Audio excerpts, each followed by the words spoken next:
you were wondering how to read natal charts easily and effectively, the workbook that'll help you understand astrology in a personal way for free, feel free to join me at the Spiritual Ascension University, where if you sign up for Astrology One, I will personally send you the book and also get you updated on monthly Zoom classes where we can discuss either the book or your understanding astrology every month. The first thing that I want you to understand is that astrology is a tool. Astrology is not a religion, nor is it a fixed idea or a way of life. Meaning you can be just the way you are, understand astrology, and help you get to where you're going. And astrology is not reserved for specialists and specific tailored understandings. I'll give you a better example. If you showed 100 astrologers one chart, you would get 100 different readings. And this is where I need you. The varying degrees of understanding astrology is based on the individual's ability to connect the dots. So I'm counting on you to be an amazing astrologer, but you just don't know it yet.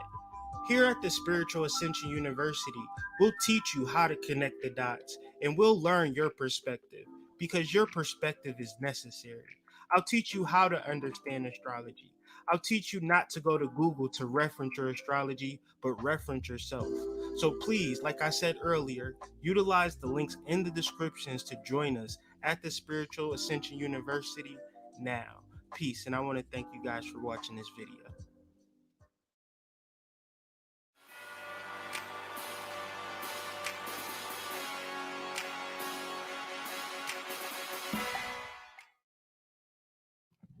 Hello, everyone. This is the Hood Mystic, aka Kyrie, and I want to talk to you about how to read natal charts easily and effectively. These next videos will help you understand the book by that same title, but also encourage you to join me at Spiritual Ascension University. Also, if you want to learn more about this intimate science we know and love called astrology, please utilize the links in the description for more information. Thank you guys for watching this video, and be sure to hit me up if you have any additional questions at hoodmystic@gmail.com. Peace.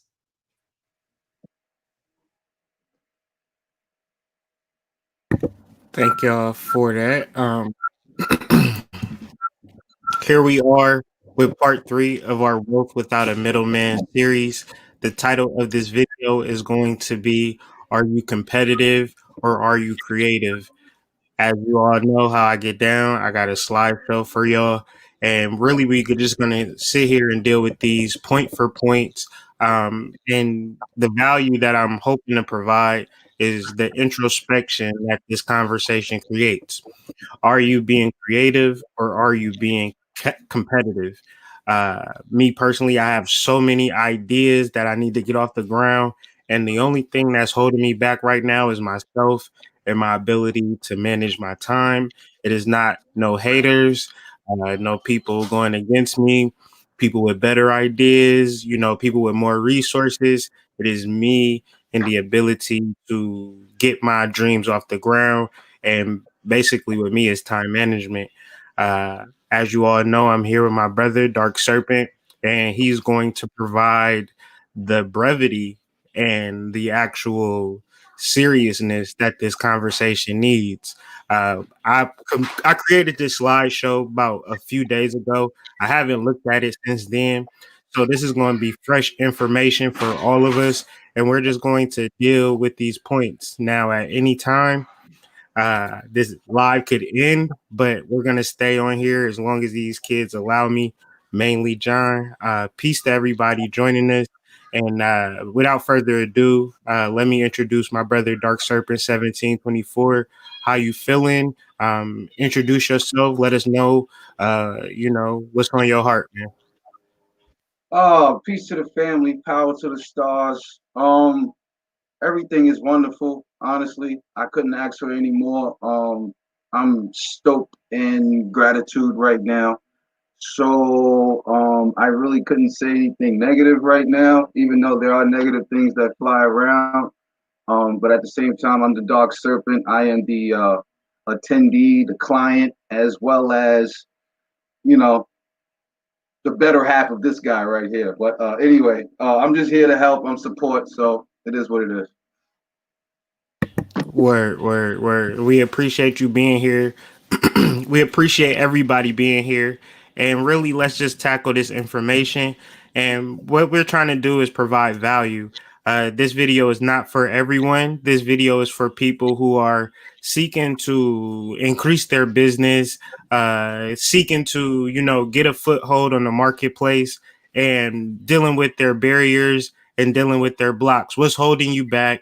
What's stopping you from maximizing your talents, abilities, and skills in this moment? I'm from the position that there's nothing holding you back, but in this conversation, maybe you will align with me in that position that there's nothing actually holding you back. But if you are in the realms of a competitive mindset, you are outside of the realms of a creative mindset. And these are really important mindsets to have in the realms of being successful. And as we discuss this, there are people who are competitive that are also successful, but they are not at particular peace with their success. So that creates a general ruthlessness that we're trying to absolve. Part of this, as we enter into this Aquarian age, is about community and figuring out how we can actually be happy in this world. So, to be happy in this world, one has to reject competition and limitation because competition is rooted in limitation, meaning that I can't share my platform with Dark Serpent because, he's is only so many listeners in the world. It's only so many people on YouTube. It's only so many people on Facebook. So therefore, I can't share my platform. I can't open it up to people. I can't, share my ideas with people because people will steal my ideas. All of these types of things have you in a particular isolation, in a particular limitation. So the reason why we're bringing this up, because a lot of people, no matter how successful they are, no matter how much money that they are, the root of their actual drive is actual competition. And you guys may be partnered up with people who are competitive towards you. And if a person is competitive towards the world, they're also competitive towards you. So when you see this fierceness or this ruthlessness, take heed, because if they'll do it to you, they'll do it to if they'll do it to somebody else, they'll most definitely do it to you. So in the realms of competition and limitation, how are you with that, Serpent, in the aspect of like, have you exercised all of the competitive modalities within you? Have you accessed the point that there is no limitation, or do you struggle with that? Because this is a conversation that many of us struggle with. Uh, I would have to say in the beginning, I did struggle with it heavy. Like, it's hard for an individual to really say that they don't struggle with the whole competition aspect because everything, like you said, is deeply rooted within competition. Whether you realize it or not, you're comparing yourself to the person you walk down the street versus. You're comparing yourself to the person who has something that you do not have. So the competition aspect, I think, will always be there because it's been deeply rooted within the people based on the programming and everything else. For me, competition is only me versus the person I was yesterday. So I realized that I could never compete with the person who has the car, who has the house, who has the bank account that I am aspiring to have, because A, those are not my goals, and B, that's theirs. You know what I'm saying? Like, what's theirs is theirs. I can't incorporate myself into that just because I want what they have. So if you eliminate the part where you feel the need to be on top because you want to be looked at as being on top, then I think the competition thing is really only the competition you have with yourself. Word. And so that's going to be the running theme throughout this conversation, because competition that we have is generally with ourselves and being a better person than we were yesterday.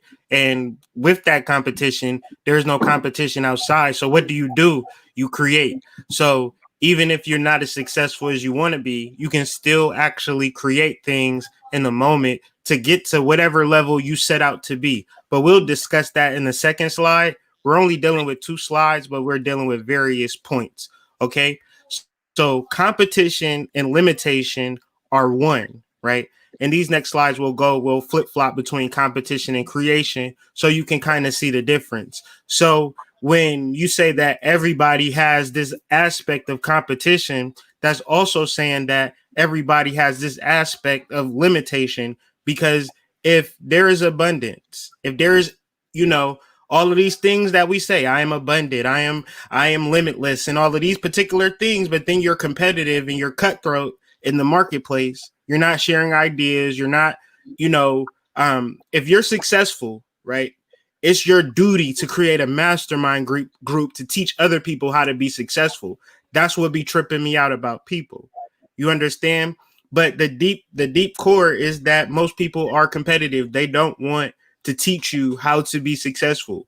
Here, I'm trying to change the narrative. I'm trying to change the reality because I know from an astrological point of view that we are entering damn near submerged in the Aquarian age. And if you don't get it, you look up the 11th house, you look up social, you look up community. These things cannot exist with competition, right? If we have a community and we're competing within the community, it's not going to be a successful community, and something will happen within it. Not now, in the future, 2 years from now, something will happen that will disjoint this actual community. So if you are competitive, right? You are a competitive person, you want to win, right? That's because if there's only a winner, then that has to be a loser, right? And the winner, to what is that? To whom the spoils go to, or something, whatever saying that is. To the victor go the spoils. Exactly. To the victor go. That's why you here, because you got you you help me with these cliche as Yeah, terms, right? yeah. To the victor goes the spoils, right? So everybody else don't get nothing, right? Nope. These ideas that are deep seated and deep rooted in your subconscious mind create your actions. So where you think that this idea of being headstrong, self preservation, all of these things are ideas that have you do not have those ideas, okay? Because at the same spot, you're in your loneliness, you're in your stagnation, you're in your confusion, and then you're just making sure that you have a roof over your head. You're just making sure that you have clothes on your back. As we enter into the Aquarian age, there is no, roof over your head, clothes on your back. It'll be a position or a time where you'll be having to make your clothes. And for a lot of people who are inside of this world or this matrix, the idea of making your clothes, the idea of being self sustained scares the shit out of you. But you have to embrace nature, you have to embrace abundance. This society, this civilization, the city that you live in has perpetuated the idea that there is only so much, there is only a budget, there's only a section of money, a proportion for you that you can have, your lot size. Anything outside of that, you are breaking the law. Okay. So, in order to get into the real law, the law of opulence, you have to first realize that you live in an abundant world. I'll do you one better. If you travel from city to city, you'll experience a great vastness of void, of nothingness. Houses spotted here and there, just trees and wildlife for as much as you could imagine. All of this space is opportunity for growth. This space, this idea, it exists outside of the matrix of the city. But if you are in the city construct, like your mama was raised in the city, your grandmother, this idea is embedded in your subconscious and been passed on to you generation after generation. Okay. So let me backtrack. Competition and limitation are one. What do that bring to mind for you, Dark Serpent, in the realms of there is not enough to go around. Have you been told that growing up? Is that idea been something planted in you, or have you been in a lap of luxury growing up? Everybody's different, so that's why it's important to get these different viewpoints on the subject matter. Oh no, no, no, no. If Drake started from the bottom, I started below the bottom. No, no. I couldn't say I lived in abundance of things. I lived in abundance of love. I lived in an Mm, abundance of attention. I lived in an abundance of caring and nurturing. I lived in an abundance of that. I think when you talk about creation, or rather when you talk about competition and limitation, well, it's in the word. All right. The word is final. That is a final destination. Okay. The limitation that you are putting on yourself based on competition means once you win, where else do you go? Like, does it make sense to get to the top of the mountain and then realize you are the only one on the mountain? Like, I don't want to get to the top of the mountain by myself. I don't want to get to the top of the mountain and have people pointing up and saying, "Yeah, he's the guy." Like that is a sign of weakness to me. Like I have a centipede. I am a part of a centipede. I am a part of a team. And if I can't do something, I can call my brother. I can text my brother. I can text my cousin. I can text my people. I can get in contact with my people and they can do the things that I can't do. So we are connecting centipede life. So I don't view this as a one-on-one throw off. Like I don't want to be the guy who has this much money and nothing to do with it, but say, hey, I got this much money. Because correct me if I'm wrong, I've never seen a Brinks truck follow a hearse. I've never seen that. So if the idea is just to be in competition with people just to say that you won, what happens when the bragging rights are gone? It's all limitation to me. But when you're with a component of people who are all doing different things for one purpose, I think that is so much more beautiful than competition and limitation.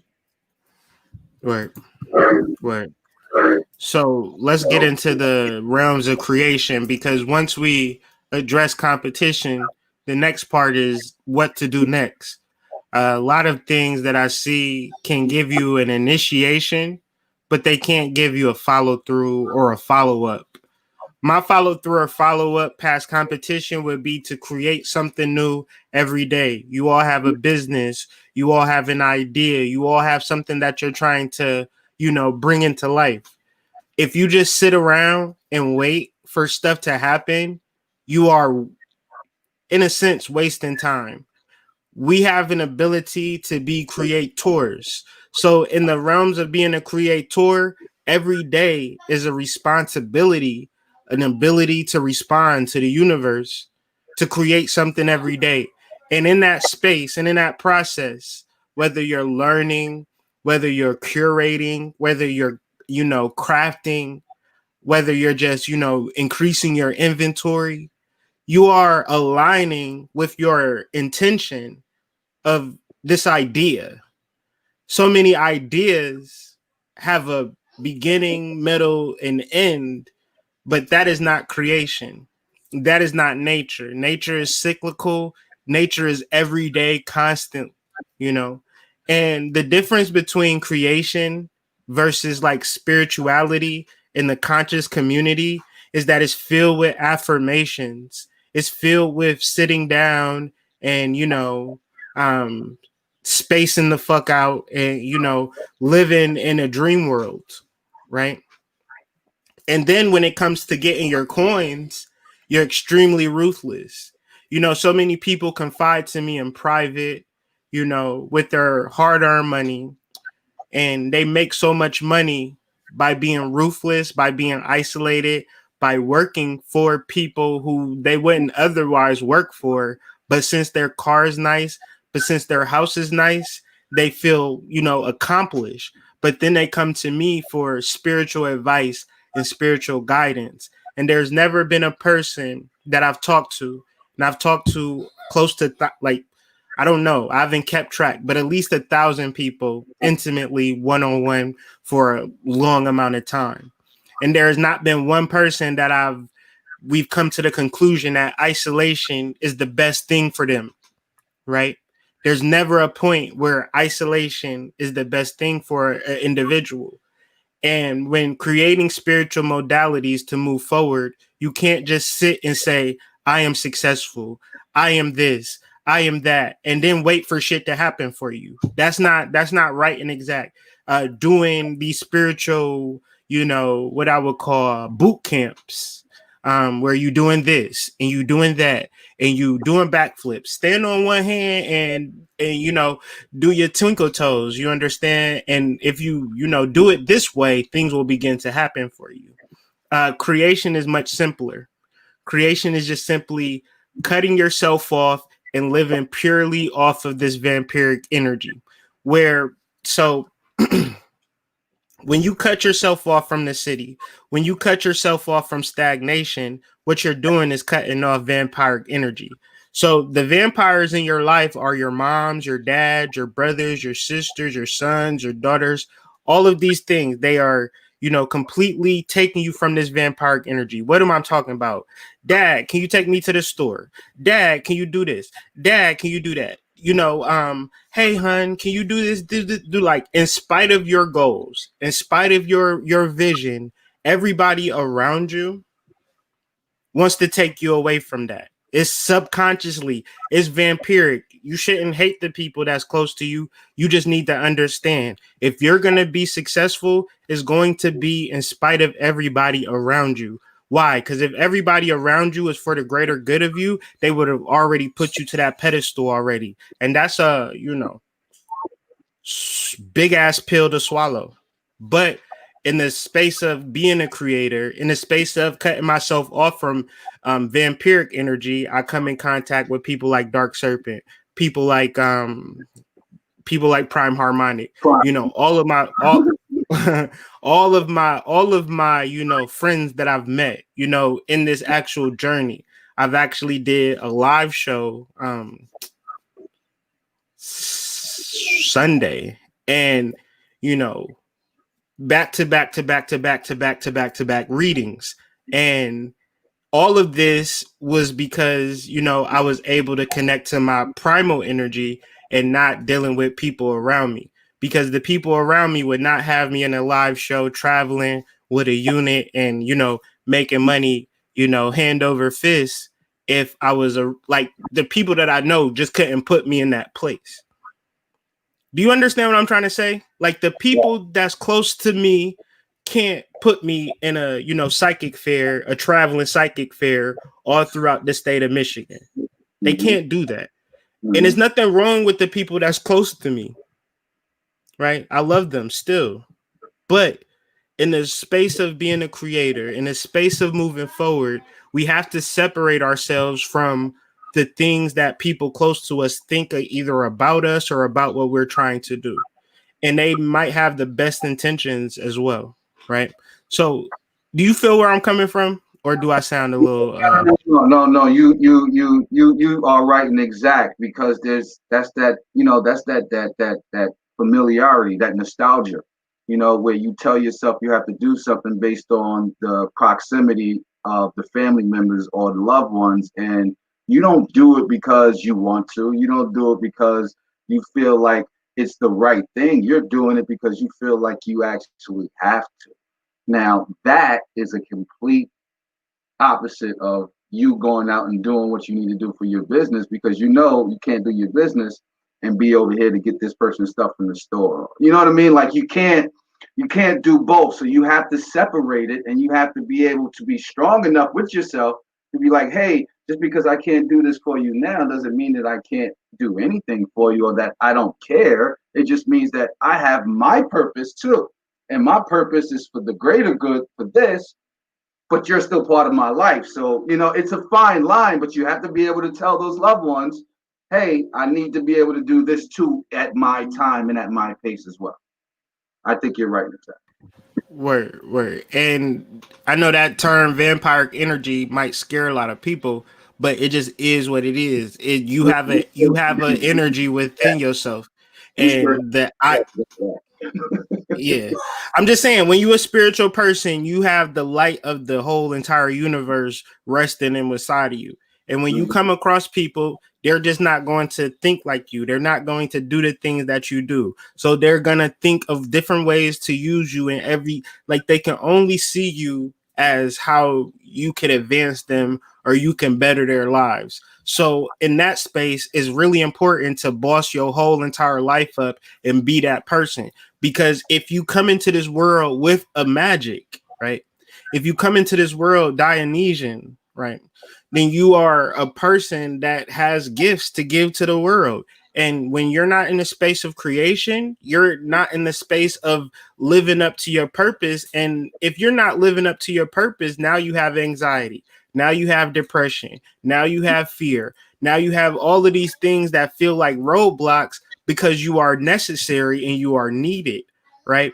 Not to the people closest to you, right? I wasn't needed in Canton, Ohio, right? I just wasn't. Hold on 1 second.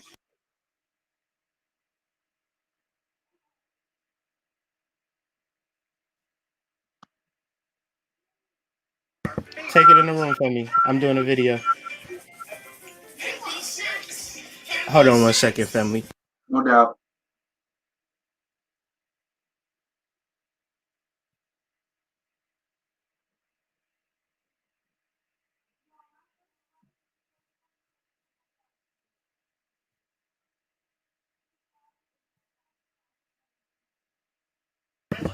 All right. So yeah, back to the back to the conversation. I tell you, um, 2 year olds don't care about the shit that I got going on right now. So At y'all all. just gonna have to forgive me for any types of interruptions that happen. That was a disclaimer before we started the video, but there may be people who come in and out this video. So we're just gonna put that out there once again, and I'm probably gonna put it out there a few more times. So where does competition exist? Competition exists in civilization, society, and city life.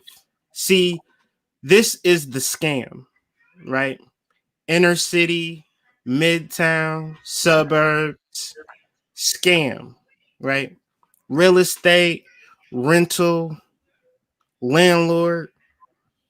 Took him from Europe, the fief system, the feudal system, right? Where the husband was the housebound male, right?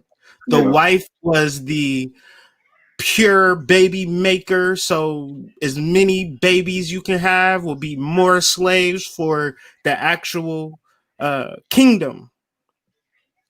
So if I have a jar and I put everybody in that jar and I give mansions in that jar, I give nice ass cars in that jar, I give a little, fat booties in that jar just to spice it up a little bit. You gotta have a fat booty in there, sprinkled, right?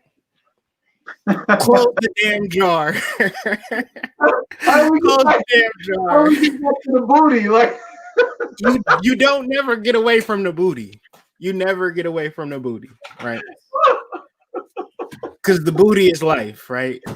Even pirates said when you had a treasure, what did they call treasure? A booty, right? But anyways, oh my little god. booty in there, and shook up the damn jar, and then everybody running around crazy. Don't you think that people start killing people, right? People start protecting themselves. It's dog eat dog in that jar. Yeah.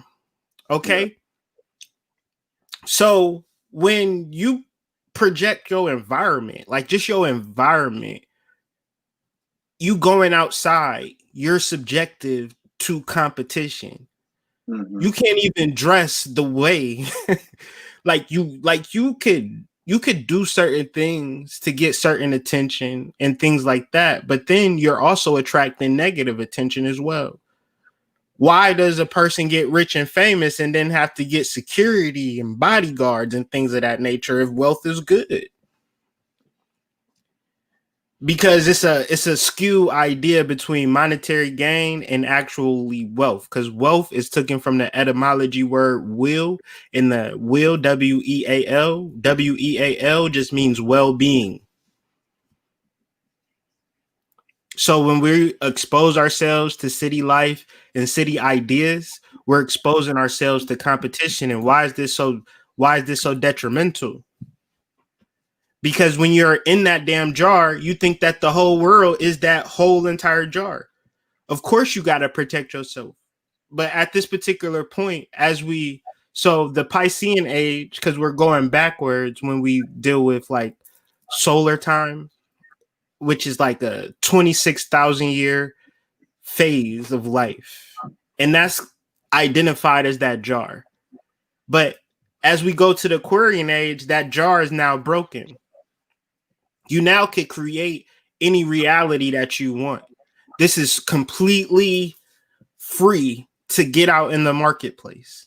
When I was growing up, you had to file LLC paperwork. You had to know this, you know that. Right now, you could you could click off of this video, go to Shopify.com, open up a store, post a product on that store. If your mama is your Facebook friend and your mama don't buy you a product, you're going to have a serious talk with her, post this whole, once you post it like, you ain't going to buy my goddamn head wrap. You know what I'm saying? It's that easy to get in the market and sell. You have your own credit card machines. You know what I'm saying? You have your own inventory tracker. You have your own modality to send out ads, advertising. So even if your mama don't support you, you can find a niche. You can find a market. And it's millions of people in that market. I was tripping. I had an ad and it reached 27,000 people. And I was like, oh, I done maxed out my whole. I was like, damn, it's 2 million people that I could actually reach. Right. And then after I reach those 2 million people, I can retarget those 2 million people. And you could actually expand that 2 million, right? I could do more than 2 million. I could actually do because it's 7 billion people on the planet. I could expand my portfolio. I could expand my conversation. Why you so many different times? Right. And then they say, well, why you ain't talking about astrology? Why can't I expand? Why can't I expand and reach more people with just the general topic that provides value? Not to say that astrology doesn't, but we got to be multitasking out here. It's real people that we can reach and impact with our products, with our services. But if you're not running ads to reach these people to get outside of your outside of your jar, then you think that everything that happens within your jar is important. Like so many people move outside of the jar, go to another jar, and miss their last jar, right? Y'all done missed the whole opportunity of the Sagittarian energy where you move, you get out. You don't go to something else. And if it's that, like, even more so, going somewhere where you have support. You don't go somewhere where you just, the Lone Ranger once again. That ain't you escaping and going into another trap. So the idea then is to figure out a modality within nature, a meditation, a walk, something that engages you with the abundance that nature provides, and you actually tap into that energy. Because you're not going to be able to see the creation as you see fit if you're just completely grounded within city life. So basically, how did you feel about that jar analogy? Oh, multifaceted, multitasking. I see your range. I see your range. Yeah. Carry on. Let's move on. It's real dope. Yeah, we got to do a lot, in this world. Why? Because creation is beyond confidence. It's in spite. Your creation is in spite of an inherited subconscious fear of limitation. So your mama said that you need to get a job. Your auntie said you need to get a job. Your grandma said, boy, you need to get a job. So you went to get a job. You worked that job. You ain't get fired from that job. You got raises. But this conversation is completely foreign to you because you so solidified within this competitive marketplace of, jobs. Jobby job. Mm-hmm. However, there is a self-confidence that comes with this conscious community that don't exist in the realms of creation. Because I'm not confident in my abilities. I need support. Like, I could be the dopest astrologer, but if don't nobody buy my books or engage with my ads or have a conversation or watch my videos, if these types of things don't happen, then I'm not successful. If I'm just sitting here talking to myself and I ain't selling no products, all of the confidence in the world ain't going to matter. Right? So to get outside of your limits, you have to begin to think about different modalities of selling and to open up your mind to generating leads. Open up your mind to email marketing, right? Open up your mind to text message marketing. These types of things will help you make more sales. What do a text? So a lot of people will be like, text message marketing, what is that? So say, for instance, a person comes to my site. They want to buy something, they add it to the cart, and then they, too much money, I don't got it, whatever. My text messaging application on my site will send a text message to them and give them additional discount. That increases my chances to make a sale. There's a lot of people that will come to your site and want to buy something, but it's too much money. But if you got your profit margins intact, you can offer discounts. And these are just creative things that I'm constantly thinking of. Today I woke up and just did back end stuff for my site, right? The back end is how your site communicates to the public. And it's really important to develop a conversation with your consumer and give the consumer what they want. But if you are completely fear of reaching out to people, talking to people, seeing what they like, seeing what they don't like about your product, you just hoping that you're successful, but you have no modality to get out of your jar, see the world, talk to people, see what they don't like about it, see how your product can be better, then you going to stay in a space of stagnation and just wait for things to happen. So creation lives outside of limits. I worked at this hotel, and down the steps as we walked down the back of the house steps, it was this sign that said comfort zone. And then outside of your comfort zone is where the magic happens. So identify your comfort zone. Where are you most comfortable at? And get that Thor hammer and start bashing it, right? Start breaking shit. Figure out a way to be uncomfortable, right? If you can find a way to be uncomfortable, then you already in alignment with your goals. But go ahead. I've been uncomfortable since this whole process started. So, it's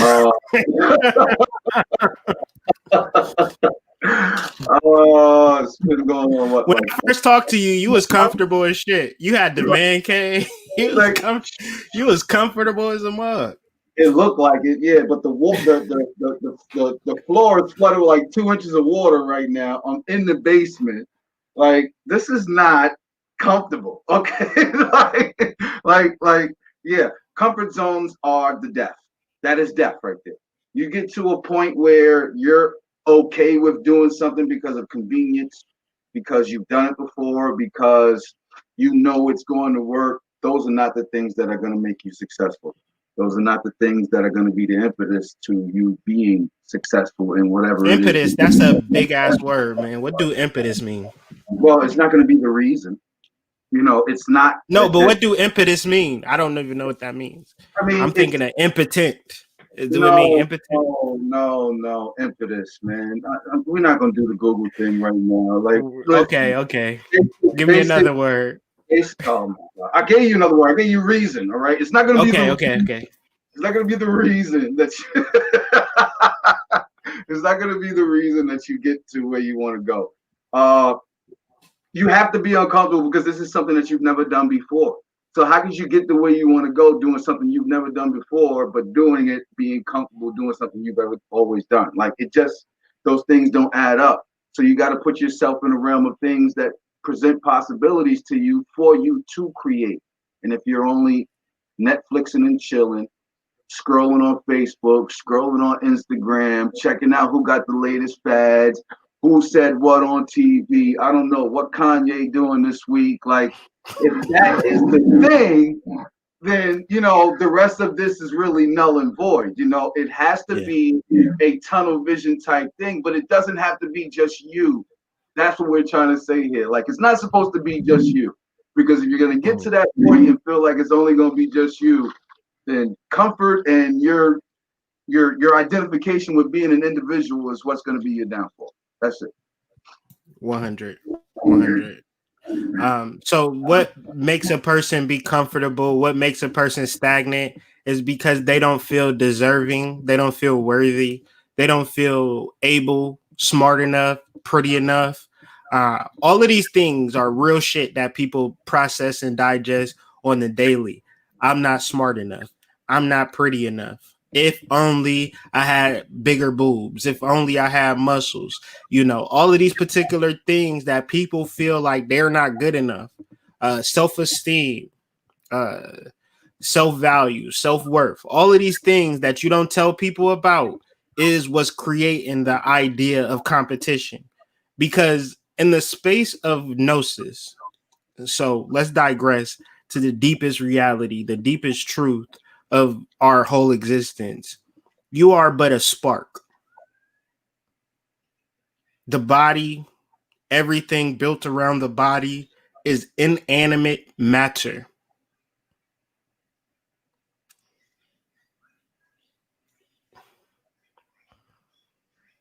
Can you elaborate on that? Because I don't want to go no further. Could you repeat that last part, because I don't want to go off kilter, because I'm on the last thing. Go to what you just said. Your You said, body, everything that exists beyond that Gnostic spark uh-huh. is inanimate matter for which you created. Mm-hmm.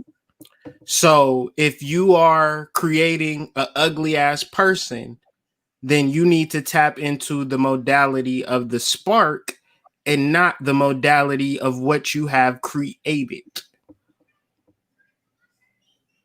Well, Are that you a spark or are you a human body? We oh, digressing for a second. I'm definitely a spark. I'm definitely You're a a spark. spark. But you have to see And it as that. Like, you can't see it as that and then be worried about your clothes. Like you actually have to be that. If you are going to say that you are a thing and you are going to justify to anybody who wants to hear, who has ears, that you are that thing, then you have to be that thing. You have to embody that thing. You can't say I'm that thing. Like, you can't say I'm God and you worried about human shit. Like, we need to make up our minds of where we're gonna go here. Like, if that is what you are in your essence, that spark, then you are unlimited. You are unlimited. But this avatar, this body, this jumpsuit, which is getting old, by the way, it's really not the finality. It's just the appearance. It's the perception of your personality. So the spark is where the creation is at. So be the spark. be the spark. That's another t-shirt idea, November Mage. I hope you keeping track. November So Mage said the source, the t-shirts not on the the product. No, she be quoting, she be capturing the quotes for the t-shirt line. We got to come up with something. We gonna chop it up. We gonna come in soon. Shout out to Miss Mays. Just let us know which ones you ain't catch. We'll send it back to you. Shout out. Yeah. So yes, being the spark.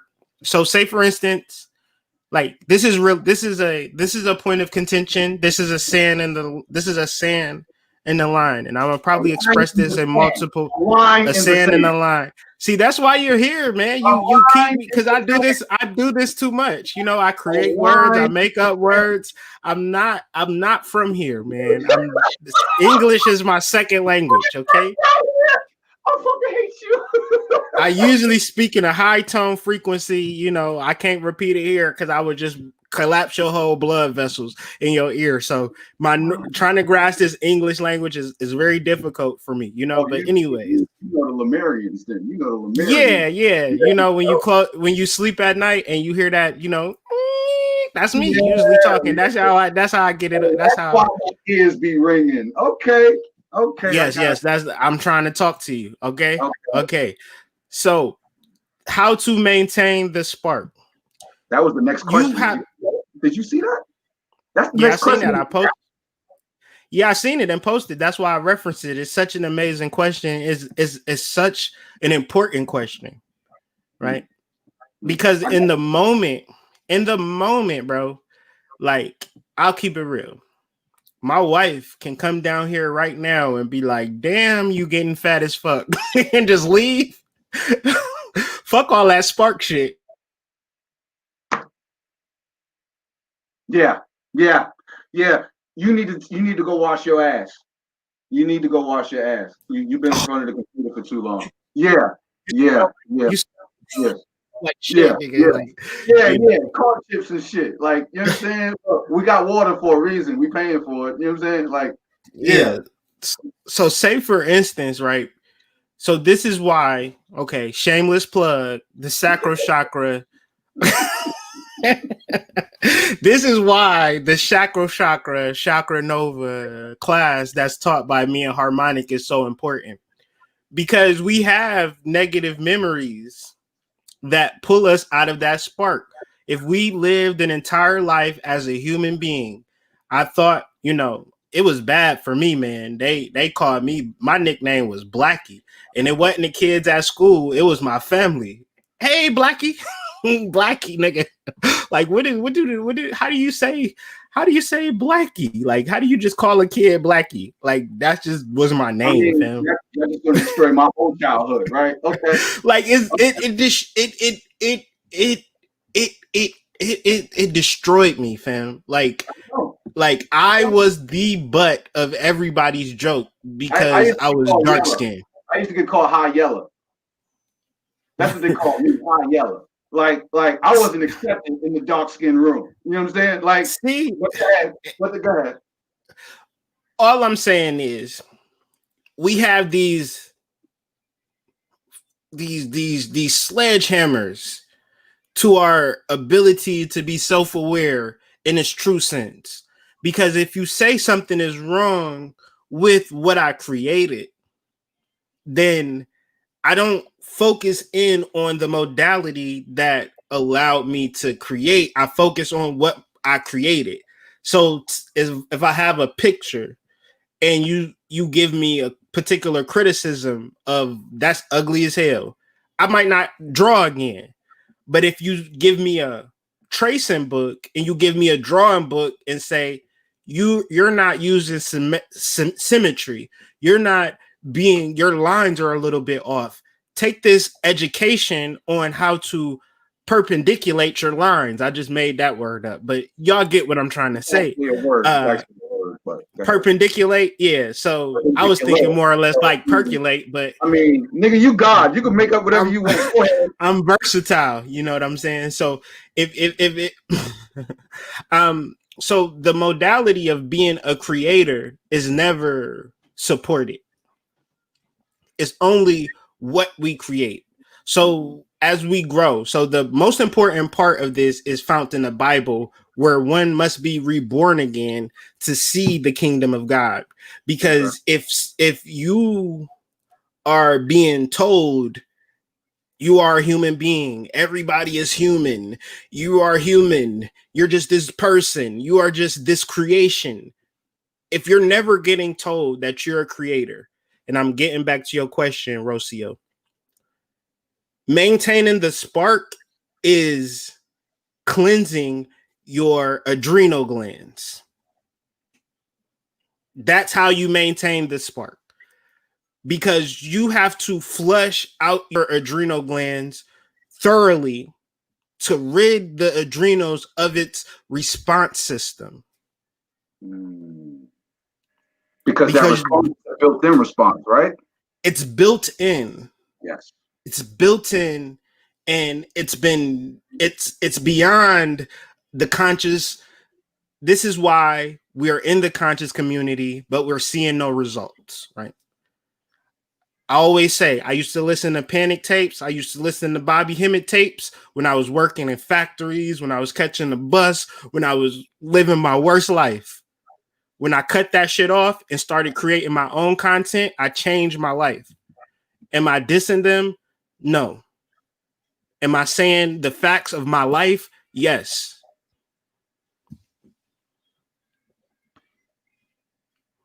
Beautiful. How many people have the courage to do that without the fear of the backlash on the other end? See, if I would simplify maintaining the spark, I would say to you, don't count the outcome. Don't look at what you are gathering while you're gathering your shit and you're putting it together. Do not look at it as if you want to be praised for it. Do not look at it as if you need to configure where you're at to where you're going. No, look at it as you are creating, and whatever you create is yours. And if you can bring what you're creating to incorporate it within the centipede, with the people, with the collective, then you've done your part. The part is not about your part being more special than anybody else's. And I think that's the thing. Like, Yeah, people that's the thing. more special. Like, Niggas be going for theirs. Niggas be going for theirs, bro. They be going for that. They be trying to take it to the next level. You yeah, and know. then when you fall on your face after you get everything that you wanted, everything that you Mm-hmm. said you wanted, and then when the result is not what you were expecting, now that's wasted time. Now you can't even go back there because you're disgusted at everything that you did to get there. Mm-hmm. So if you're building from a pure place and you're creating from a pure place, that primordial spark, then you're Mm-hmm. not thinking about what you're creating, you're just creating. Mm-hmm. So maintaining the spark is not counting, not saying where you're at versus where you want to go. It's just Mm-hmm. staying on it. You have to Take be. your You time have to to get your be. breathers, take your time for your family, but just Mm-hmm. keep going. You Mm-hmm. know, you're gonna throw shit on the wall and the shit gonna fall, but eventually something is going to stick. You know what I'm Yeah. saying? Eventually. So just keep Mm-hmm. going. Stop Mm-hmm. counting and just keep going. Yeah. We learning how to be, and this is an important thing. From a tea light candle, you can damn near steal a tea light candle from Family Dollar if you bold enough. But say for instance you got an extra $2, get you a damn candle. You want to maintain that spark before you wake up and become mom, dad, boyfriend, girlfriend, husband, wife. You light that goddamn candle, preferably 5 a.m. to 4 a.m., right?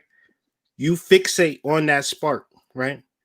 Good 3 to 5 minutes. Your eyes is going to begin to get heavy. Let your eyes close. Keep that spark in your third eye. You're not mama. You're not daddy. You are that spark. This spark animates your being, for which when that spark leaves, this being will remain. We know too many bodies that are lifeless. Why are they lifeless? Because that spark is no longer animating that, mud. In It's Gnostic terms, we dormant. call that mud. It's dormant Okay. within the mud. Yeah. So you have the ability to take that spark. If you project that spark enough, out of body experiences will become the norm. Astral traveling will become the norm. But if your awareness is fixated on a human to be greater than you are no longer maintaining the spark. At all. Right. At all. Yeah, that's perfect because it's everybody has this body. Like everybody is within this life. What you said, almost 8 billion people in the world. Like everybody is already here, and it if you're not going to do what you came here to do, then you are just a zombie, and that's cool if you're okay with that. But I think the connection with the people, the vampiric energy thing is people tell themselves that they're not supposed to do certain things for fear of how they are going to be judged by their family, and that is the worst mud to be in. That's the Yeah. worst mud to be in. Because you get to Yeah. 80, 90 years old and you're like, shit, I had the potential to do this, that, and the other. And they said the worst feeling for anybody on their deathbed is thinking about the shit that they didn't do, not the shit that they did. Mhm. Right. So, right, Right. right. But we live in extraordinary times, Dark Serpent. We live in apocalyptic times. When we were born and we went to school, we knew that we were born for a specific purpose, right? Mm-hmm. And once 2020 occurred, we did the Truth is Stranger Than Fiction series, and we brought out the Dracula. We broke down a whole bunch of stuff, and after we broke everything down, the world began to collapse. You bear witness to that. Fair to say. Mm-hmm. Mm-hmm. Mm-hmm. Okay. So, because of this, the world has not ended. We have just entered into a postmodern form of creation. And postmodern is everything outside of the modern world. And the abilities that we have is the abilities to create our world as we see fit. But in the space of us being creators, we must create as sparks. So within your meditation, as you sleep, throughout your day, understand your awareness is a mere spark. And if it is subject to heal, there may be pains in your body, there may be limitations in your body. Direct that spark into healing and advancing and all of these types of things. The reason that I say this is because if you create a bullshit world, there's nothing that I can do for you. What I'm here to say is that you have an ability to create an amazing world. But if you're relying on your intelligence, your beauty, your looks, your connections, you are missing the point. This postmodern creation is about being innovative. It's about being creative. So I have two quotes and one declarative sentence that we'll discuss. I'm gonna go through these quotes, Dark Serpent, and I'm gonna get your assertion. Made that one up. Maybe that applies. Maybe it doesn't. It fits. It fits, right? And I'll give my assertion. This first quote is from Mr. Steve Jobs. Here's to the crazy ones, the misfits, the rebels, the troublemakers, the round pegs and the square holes, the ones who see things differently. They're not fond of rules. You can quote them, disagree with them, glorify them, or vilify them, but the one thing you can't do is ignore them because they change things. Because the ones who are crazy enough to think they can change the world are the ones who do. Think different. Ashe. I say, oh, that was beautiful. It was Oh, powerful. That's powerful. beautiful, yo. That's beautiful. And it just points back to everything that you say. Like you say that you're trying to change the world one person at a time. So some people might think that's too fantastic or that's too extreme. No, I think it's right and exact. Like who says that you can't? And anybody that says that you can't, they can go back and sit with their blue pill and have a nice day. It's that simple. Ah, man. No pun intended. No pun intended. If you took that as a pun, then it fit. If you took it as a pun, then it fit. How about that? If I need to put Ah. an address on it, I will put an address on it. Don't at me, please. It was a soft jab. I like it though. At me, please. Yeah, Melanin Tuesdays going live presently. All right. We are the creators of jobs, opportunities, and work. We don't have to wait for these things. You can look at the world and see a problem. It's hella problems in the conscious community. It's hella tacky websites.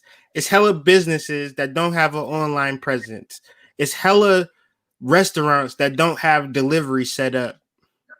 It's hella restaurants that don't have an online presence that's missing out on hella um opportunities. They feel like because Grubhub ain't shot them out, they feel like because Postmates ain't shot them out, that they can't do local delivery. Well, you could teach them about Shopify, or you could present them. You can say, "I'll give you a web presence. Give me $500, and if you don't make that $500 back in 2 months, I'll give you the $500 back." Right? You set up a site that has a large reach anyways. You know what I'm saying? And just set them up with local delivery. And then run ads on Facebook, a limited ad space for just that town or that their delivery route. And everybody in that town is on Facebook or Instagram. So you pay for the ads for the shop that you run in a Shopify store. They got the best, chicken wings, right? You set up your Shopify store to have the ads, to have the product placement, to, all right, now give reviews. Tell us how good the food is. Now you market in the reviews. Now you got the whole thing jumping. They giving you $500 for a tip. And you like, I can maintain this or I can shut this whole shit down. I'm going to have to get, $500 a week. You know what I'm saying? We're going to have to restructure this deal. Or already have the deal set up to whereas, the money that they make off of the site, you get a percentage. Mm-hmm. Or you could be the administrator of the whole account. So that means you take your percentage off the top. Like, I took my 5%, here y'all go, right? You could do this for multiple local businesses in your surrounding areas. In that creation, anybody can do this. You now created an opportunity for yourself. Maybe your son, 18, ain't doing shit, but got a car, might need some extra money.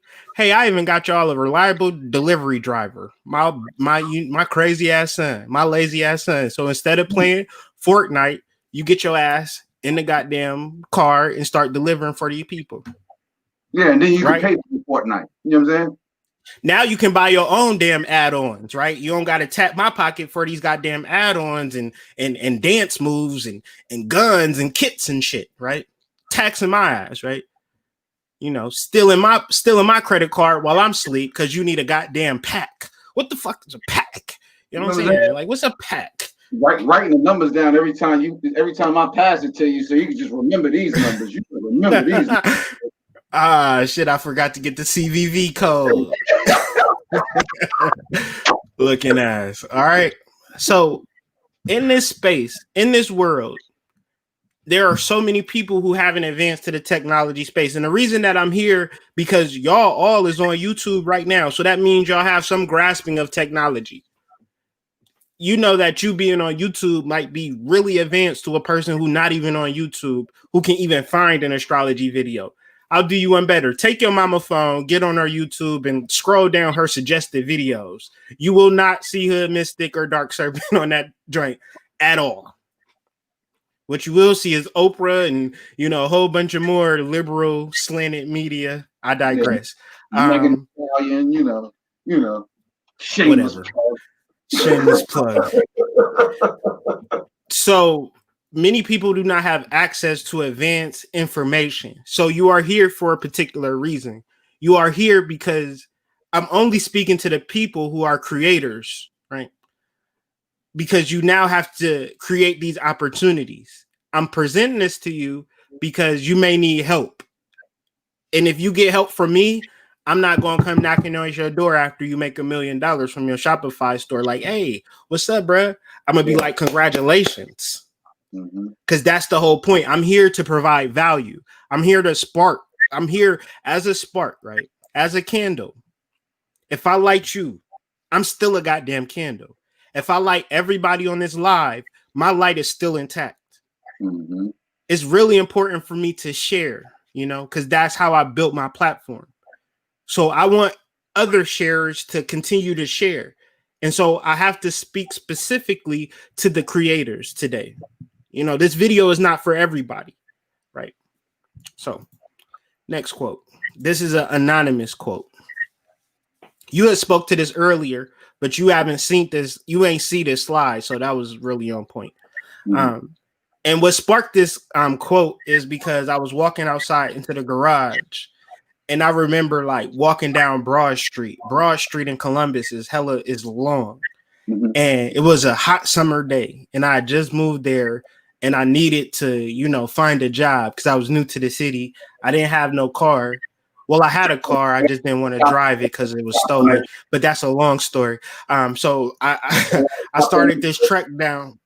Yeah, I started this trek down Broad Street, and as I was thinking about like that long ass walk, I realized that nobody stopped and said, "Hey, brother, you hot?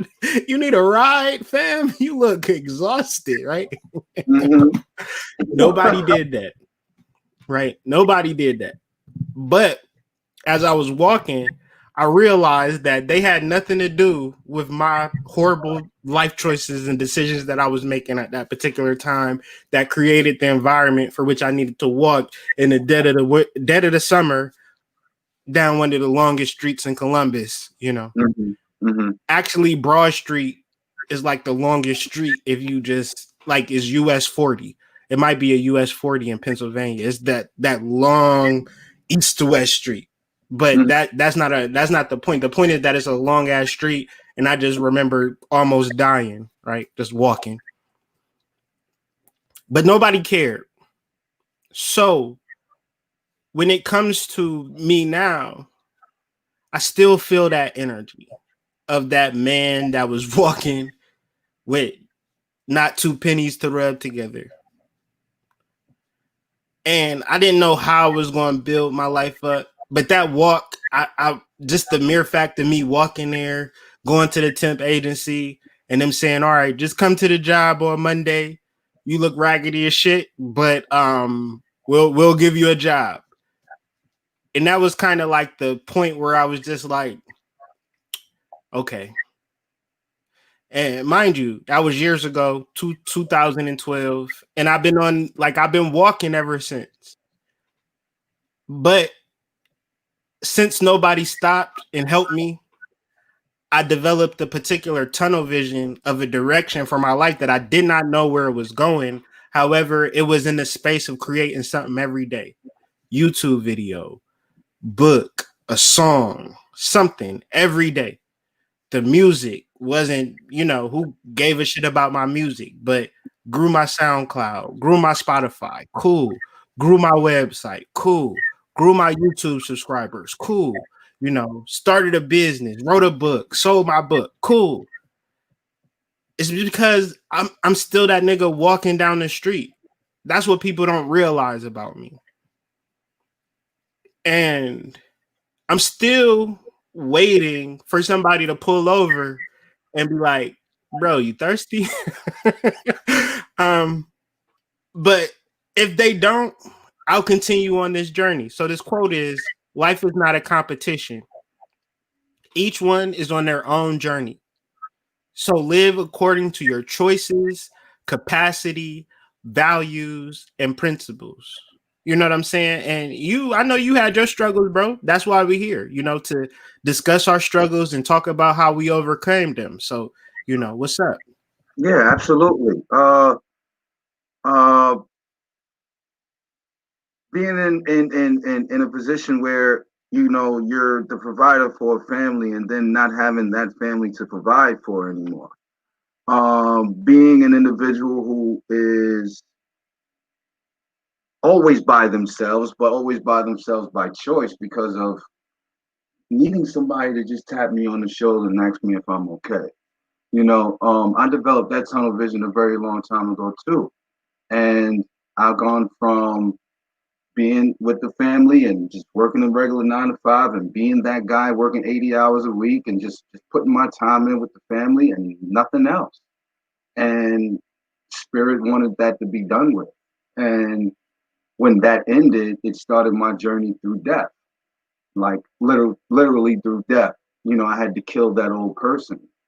But once I got out of that, it was still more struggles. It wasn't no roses and peach buds on the other side. There was no banners put up, nobody saying, good for you, like you came back from death. Like, no, there was none of that. And then the next chapter was me creating and beginning to create. And that chapter started with you. And all the way through this has been nothing but bumpy. Like come on, bro. Like, I'm basically homeless. You know what I'm saying? Like, I live with somebody else. I have to wait for things in order for me to be able to do things. So I'm writing a book. I just finished my first book, and I'm creating content for websites, and I'm creating content for you and for me and for Prime. And it's beautiful, but I don't have my own shit. You know what I'm saying? Like, I'm not writing exact. You know what I'm saying? I can't sit here in front of you and be like, oh, yeah, everything is rosy over here. No, I get up and I do my rituals and I do my things. I meditate and I get myself going, and I don't stop because my situation isn't right and exact. I don't stop because the external is not idealistic for me. Like, I just don't care anymore. I don't care about the glamour. I don't care about how it looks. I know that I create with my truth, and I'm just going to continue to create, big bro. That's all I care Yeah, I mean, for me, COVID. Uh, so my wife told me she was pregnant in October. We had our townhouse. You know, paying rent every month. We wasn't balling, but we was paying rent every month, and we had money saved up too. So we were taking it one day at a time. We had 3 children. We had a baby. So the moment she said she was pregnant, we just started saving, started, buying little shit for the baby. And then, February happened and they started with like this coronavirus talk, that type of deal. We was living in Ohio, and I got a story, so I'm gonna just go through it, and just to help you, you know what I'm saying? Because you're not alone, you know what I'm saying, and I just want to, you know, we in this shit together. So because shit happens. So at this particular point, um, February happened. Trump started doing his daily energy readings, and I'm just like, well, that's weird. I do daily energy readings, so. um, I was listening to one, and then I went to go get me a sack of weed, and the about. energy was just so tense that it broke my car down. Like, it broke my car down, but I felt the energy being tense. And then, like, my car broke down and I tinkered with it a little bit. I don't know how to fix cars, but we all got, our car broke down mantra meditation to bring that bitch back to life so we can get back home type shit. So I hit it with that, and sure enough, it starts up, gets me back home. But as I'm getting home, the engine blows out. So here I am with 3 kids, one on the way, a wife. I'm like, why don't you reach out to your family and see, like, because this shit might get a little crazy. You know what I'm saying? Like, I don't know. A little I toxic over there. Yeah, like it might get a little out of sorts. You feel me? Like, um, it's a little odd out here. Like, I don't think that we just going to continue going. And that next day, niggas went crazy for toilet paper. So I was like, did you hit your mom up? You know what I'm saying? Did you call your family? Like, niggas is out here shooting over toilet paper. So I think that, we need to be around family at this particular point. So Yo. they brought us in, you know what I'm saying? And we've been living with her mom and dad.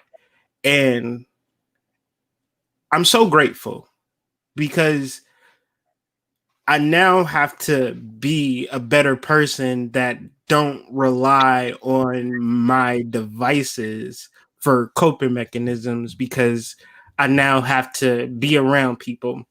So, in the space of me being here, I've been able to be a little bit more creative.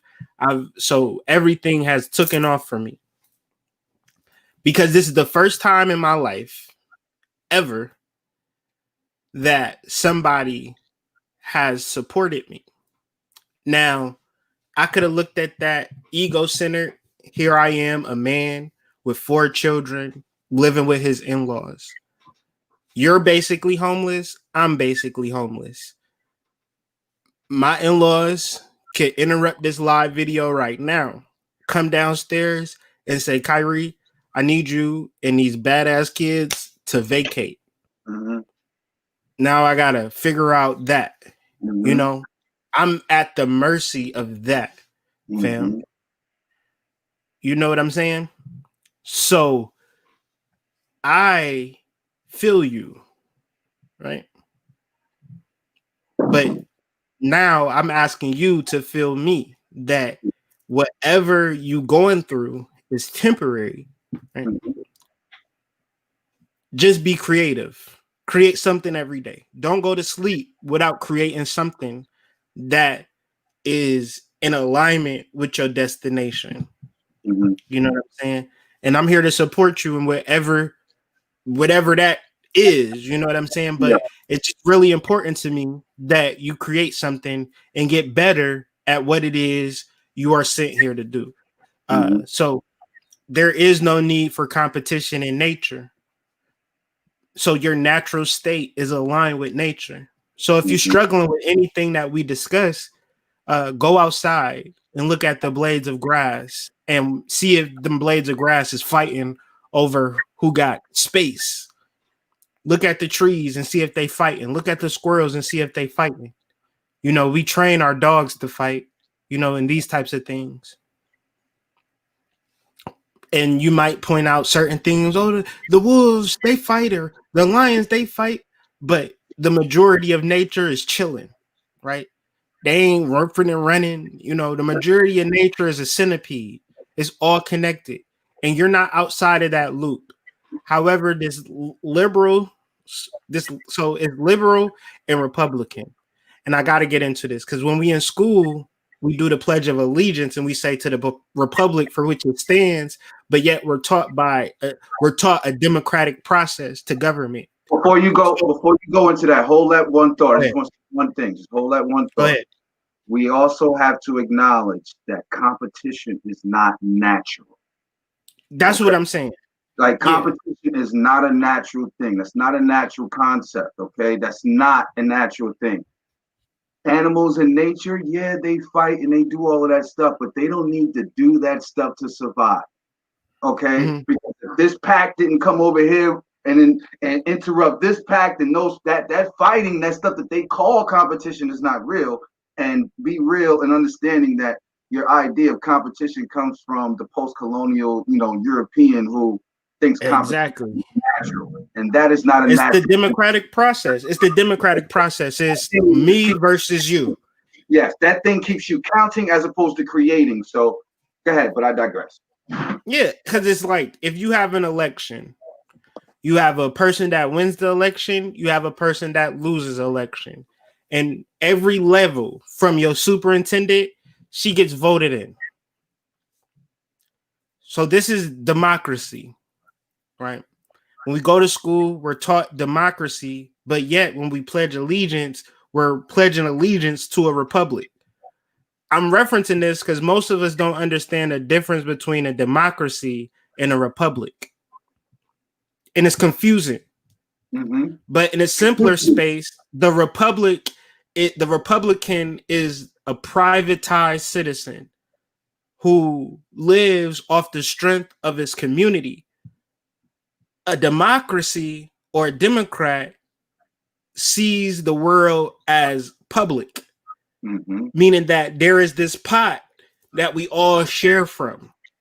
And when that pot is empty, well, you better get it how you live because there ain't nothing more in this pot. However, the higher ups, our politicians and, our deep state members and things of that nature, they're not in the pot with you. So you got to ask yourself why. Why? Because they're connected. They're connected and compartmentalized. So until we become connected and compartmentalized in the space of creation, we don't got shit coming. And that's the journey. That's the Mm-hmm. journey of the Aquarian age, that we will be there. We will be connected. We will be compartmentalized. We will be checked and balances. You know what I'm saying? But we have to grow in trust, and we also have to grow in respect. And we have to all tap into a creative mindset and a nature mindset that is filled with abundance. So when we are in these, restrictive, limitative, competitive states, oh, he has more, oh, I ain't got enough, then, these are the things that we have to actually get rid of. Because if these things exist, then you'll be in a community and you'll be low key side eye hating on, the next person. So my last point is, let's not compete for a part when we are holistic beings that deserve to learn through relation. We have to have a conversation on how we can help one another. I'm always available to help. That's my relationship. And why am I like that? Because I don't see that. I don't feel that from nobody else. Since I don't see that or feel that from nobody else, the next step or the evolution is to become that. Become that. Yes. So through relation, I seek to aid abundance. There is no limit to how much we could create from being the spark, that divine spark. And opulence. We are we was kings and queens. Thus, we still are kings and queens, and we are part of a republic, meaning that we are redefining what it means to be public within our small groupings. This is where we are headed. Are we there yet? No, but somebody has to move in that direction. And if I can get 10 people to be creators that can align in a form of a centipede, and we could all go in the same direction, and all of our little feet, nasty little feet, moving at the same pace, we can go anywhere. We can do anything. You know, we can utilize all of our resources and combine them and create something larger than ourselves. Are we there yet? No, but are we getting there? Yes. Brother, what's up? Be a part of the centipede and stop checking what others are doing.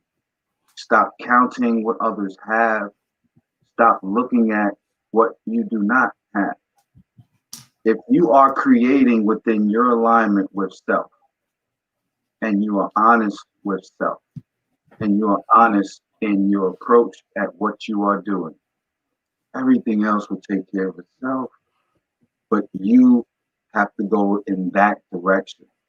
You're not going to get there by counting what other people have. You're not going to get there by comparing yourself to what other people are doing. You're not going to get there by acting like woe is me because no one is on your side, so to speak. I do you even one better. Everything that you want to complain about, how about you turn that around and ask yourself, how could I fix it? You Mm. know, we are a nation Say on that earth. one more time, because that went over heads. Say that one more time. Think about it, what you just said, and come back with that. How about instead of complaining about everything that we love to complain about, we turn that shit around and ask, how can I fix it? What can I do? Because it's easy to complain, it's easy to point out what ain't right, so to speak, right, wrong, whatever. How about you be the cause for the fixing of that thing? How about you be the component that is the crucial element that was missing for that thing? How about you become what you are searching for?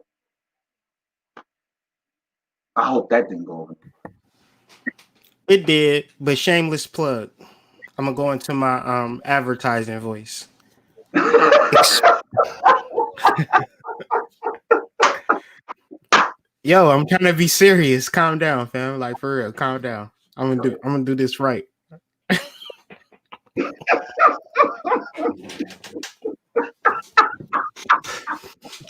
I love it when you do that. He said, "Calm down, son. I'm trying to do this right." And then go into a laugh, like. Yeah, yeah. I'm trying to be serious. Experience the bliss of activating yourself. See, I knew he was gonna do that. I knew he was gonna do that. I can't even be serious around this dude, man. I'm trying to do I this got shit. the word right I'm trying to promote so we can bring people in, man. Oh You messing man. up the money right now, man. You messing up the money, man. All Come right, on go ahead, now. go ahead, go ahead. All right. Experience the bliss of activating your sacral chakra. The purpose of this class is to leave it knowing where your sacral chakra is, how to activate it, and how it feels to be vibrating on the frequency of bliss and clarity. This course comes with the class recording, a sacral chakra handbook, and a guided meditation from Prime Harmonic. If you would like to join us, please utilize the links in description or follow us at alchemicacademic.com. Please, we'll see you there August 22nd and August 23rd at 5 p.m. Eastern Standard Time. I feel like I was supposed to say like namaste after that or something. No, but for real, Let's go. it's Let's it's go. going to be Real it's going class. to We be have an fun. amazing Real class. it's going to be amazing experience, and I want you all to join us. Please do. We've been preparing for this presently, and I want to do it today, but I'm gonna go back and make sure that it's right. I'm gonna work on it every day, make sure that it's right. We got a lot of work done actually. So Did you we're see gonna actually have the page? pre-orders to the handbook, Did you huh? see the page I sent you for the handbook? You got to go over that one. I did the last page that you asked me. Okay. Oh, okay. Yeah, I haven't checked that out. So I will check that out. And yeah, we just making sure that it's tight, making sure that it's right. We'll have the handbook on pre-order. If you don't want to, hear Prime Harmonic do the guided meditation, you don't want to hear me speak, but you just want to get the information for Or you just want to look at 666. Dark Serpent. Whatever you don't like, the book is available for you because it's probably not the most entertaining thing in the world. However, we are there to provide information, not make you shake your ass. Yeah, So nobody. keep that in consideration. Although we will have some tunes beforehand to keep us in a good vibe. I'm just so excited about this class, man. So every opportunity I get on these lives, I talk about this because what we're doing is something epic. We're coming out with these handbooks, but we'll compile them into one book after 7 months. So we'll have the definitive chakra elevation series, and we'll have my man Prime Harmonic with the definitive guided meditations to activate your chakras. And we're not doing this in one night. We're doing this over a 7-month period. So, like nature, things take time to develop. I was I was having a struggling moment, and I was just trying to, when you put your phone down and you're just trying to find something to kind of focus on and your external reality. I focused on a little tree or plant. I don't know what it was, but it was little and it was developing, but it was growing. And Rick James said, "This is where you at, nigga." I said, "Okay, you just gotta wait. You gotta let it grow, let it formulate. Let it marinate. And so I'm just in that space of growth. I'm not ripe yet. You can't eat me. But you know, Yeah, see another thing that in the channel, that real didn't quick, go. in the channel, it was like you take all of this time to build up into a fruit, and then a person bites into you, and all of this that we built up is in an instant giving you everything that we worked up to, from the inception, from digging out the dirt, from planting a seed, waiting 3 to 4 months and getting all of this work done. And on an instant, you able to heal, and it don't take you that long. So this is why we doing this work. I'm really excited, and I'm really, proud and grateful and all of that. So what was you saying? Oh no, I was just saying I was being funny. Don't worry about me. No, no. I'm really excited about the second round because I've been going back over my root stuff. Like I want to be like really right and exact for the second activation. So like, yeah, I'm really excited about it. I'm really excited. And make sure, same shameless plug, you send me my books, my physical copies of books. I Oh need to yeah, come we back. do have the physical. Yeah, email me your address. We do have the physical. You got every one of my addresses and all my 15 phone numbers. So like you talking to me That's like the thing. That's the thing. When you liquid, you gotta give a nigga an update on where exactly the locate. What is the coordinates, fam? You know what I'm saying? You don't want me just airdropping it to previous locale. So and make all sure you give me that information. We got the root chakra handbook available for sale. That's available. ColumbianExchange.com, AlchemicAcademic.com. If you want to schedule for the 22nd and the 23rd, once you schedule, I'll take care of you. I take good care of you. I got your email. So be sure to check your email if you want further details, but make sure you put in the right email. Because a lot of people, if you put in the wrong email, then ain't nothing that I can do for you. So double check, triple check, you putting in the right email. So once it's time to get coordinated, you'll be easily accessible. However, if you have any additional questions, any additional issues, you can email me at hoodmystic@gmail.com. Hey, Dark Serpent, how can people get in contact with you, brother man? that is nr.ideals. That is nr.ideals@gmail.com and ss.media0823 at protonmail.com. And then, Supreme Being 17 Cash App. Everything else I think is in the chat or will be. So Hmm? that's about Why?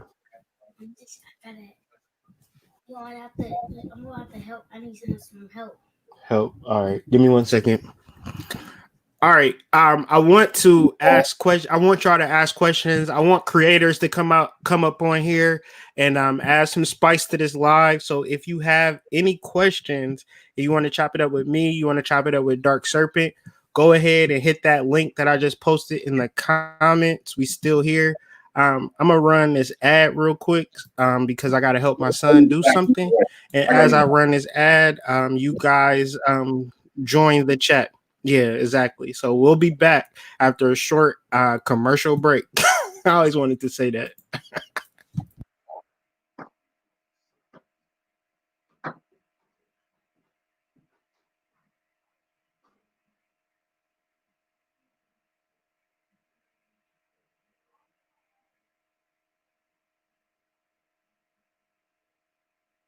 AKA Kyrie. And I want to talk to you about how to read natal charts easily and effectively. These next videos will help you understand the book by that same title, but also encourage you to join me at Spiritual Ascension University.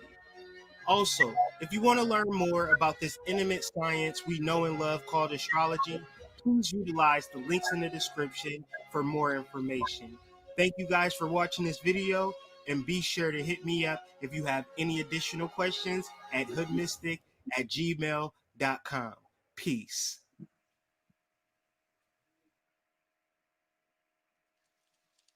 If you were wondering how to read natal charts easily and effectively, the workbook that'll help you understand astrology in a personal way for free, feel free to join me at the Spiritual Ascension University, where if you sign up for Astrology One, I will personally send you the book and also get you updated on monthly Zoom classes where we can discuss either the book or your understanding astrology every month. The first thing that I want you to understand is that astrology is a tool. Astrology is not a religion, nor is it a fixed idea or a way of life. Meaning you can be just the way you are, understand astrology, and help you get to where you're going. And astrology is not reserved for specialists and specific tailored understandings. I'll give you a better example. If you showed 100 astrologers one chart, you would get 100 different readings. And this is where I need you. The varying degrees of understanding astrology is based on the individual's ability to connect the dots. So I'm counting on you to be an amazing astrologer, but you just don't know it yet. Here at the Spiritual Ascension University, we'll teach you how to connect the dots and we'll learn your perspective because your perspective is necessary. I'll teach you how to understand astrology. I'll teach you not to go to Google to reference your astrology, but reference yourself. So please, like I said earlier, utilize the link in the description. This information is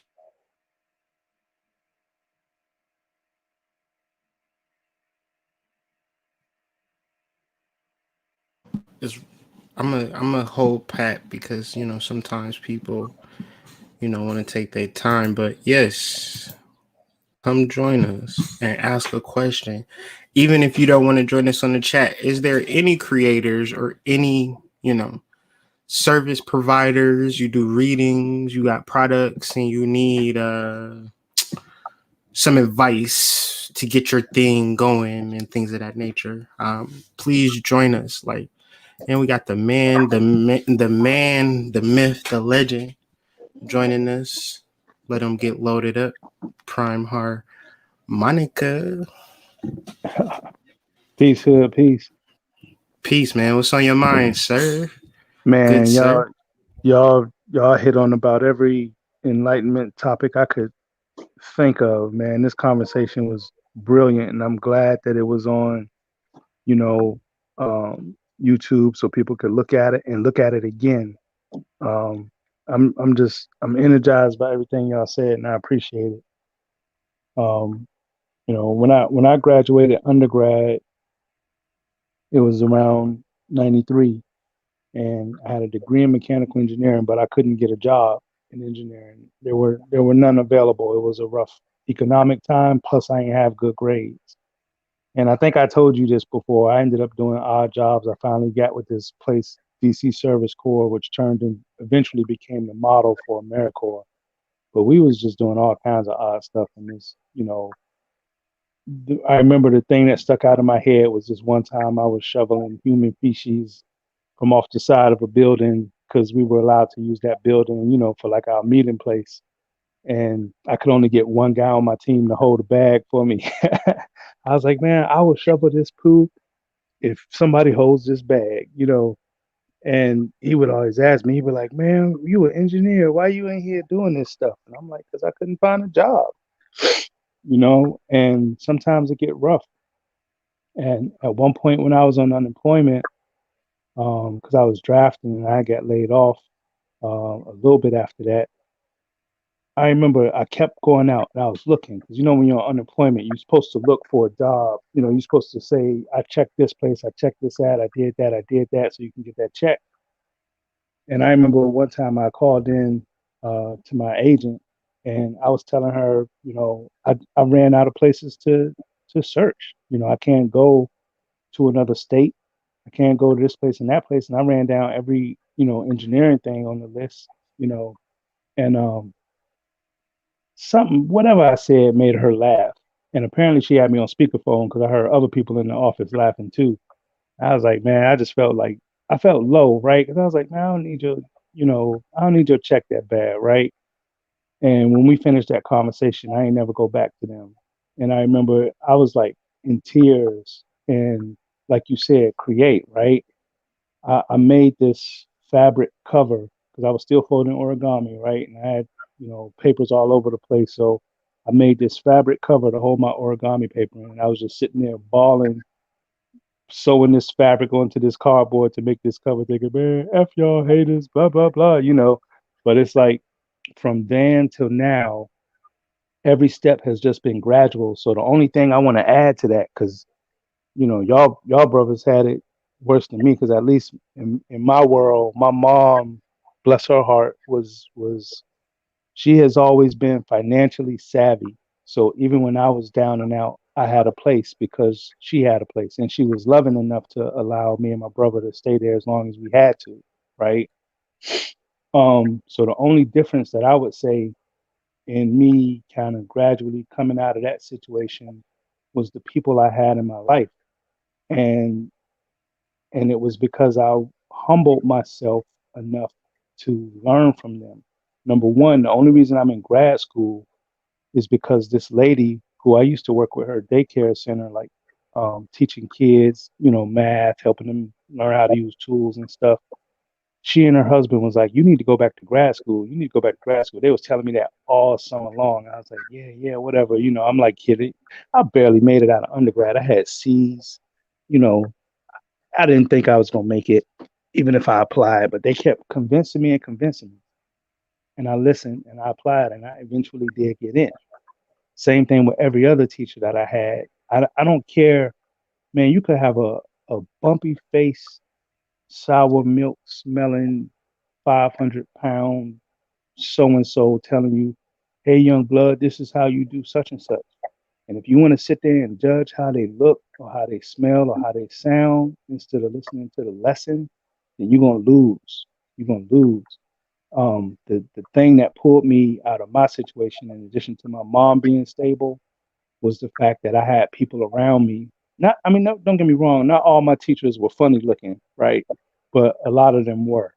And I took the time to humble myself and just listen and follow their advice and put it into practice. And when I did that, I advanced, I learned, and I have not been disappointed at any lesson I learned. The guy who taught me, I think your family know I'm a mechanical engineer, right? And to this day, the guy who taught me the most about machinery and machining was a guy that had a high school diploma. He was an old white guy named Mr. Nagel, racist from Philly.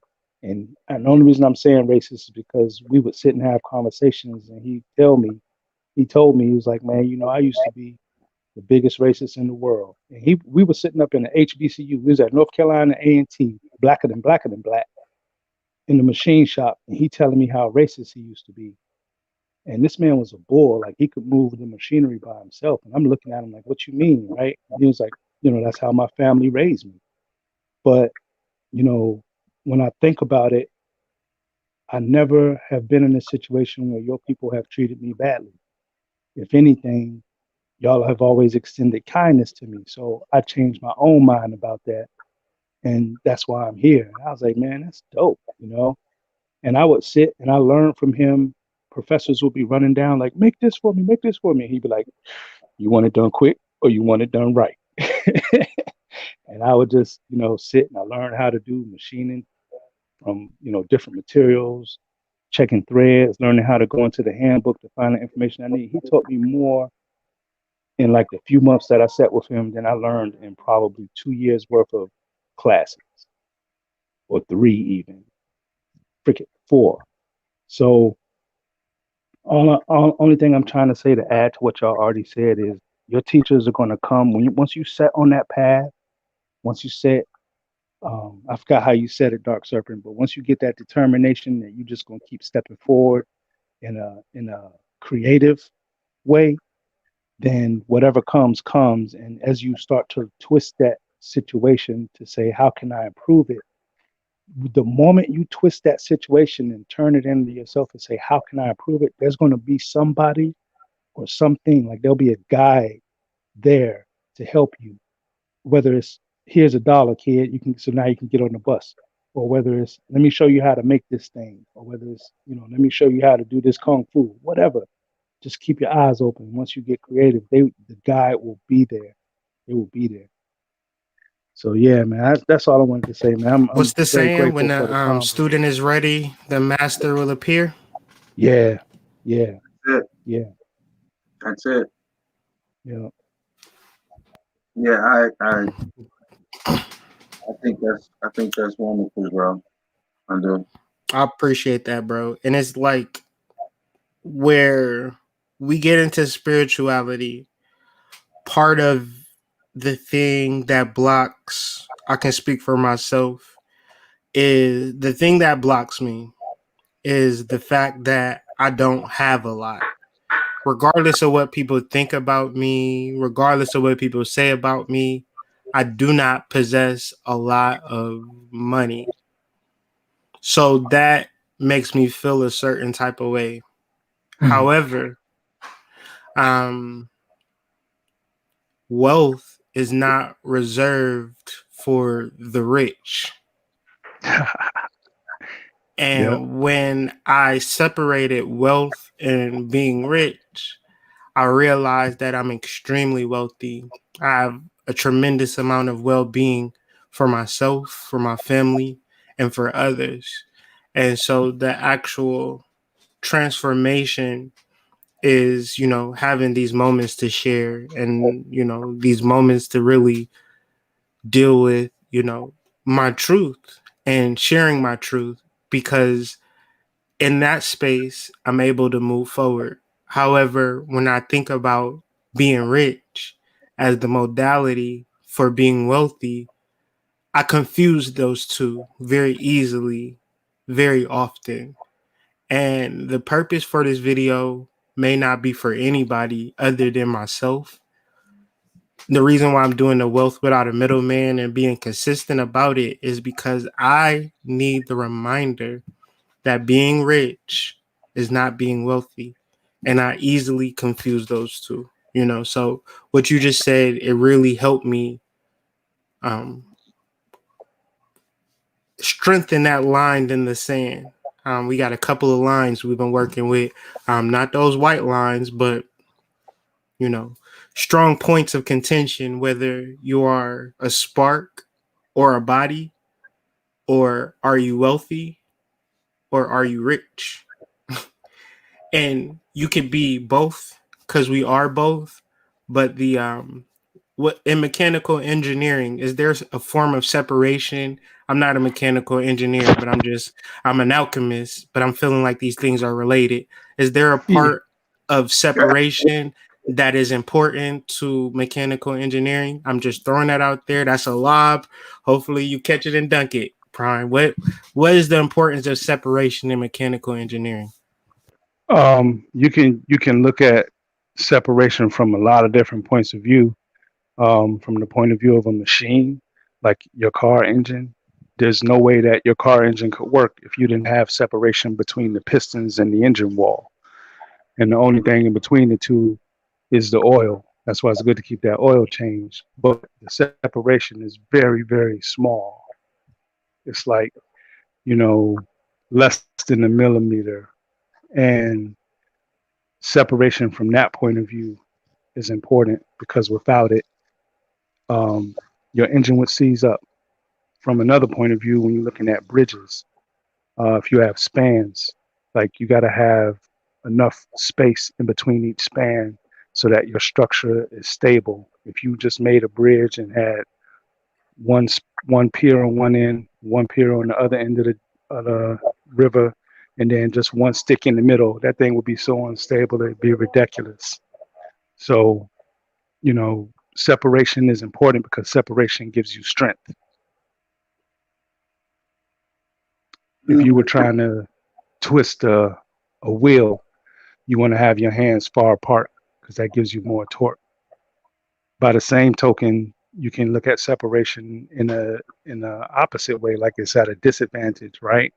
If you got materials that you're trying to move around, you're moving multiple things at one, and you bump one against the other to move it with, then you want that close contact.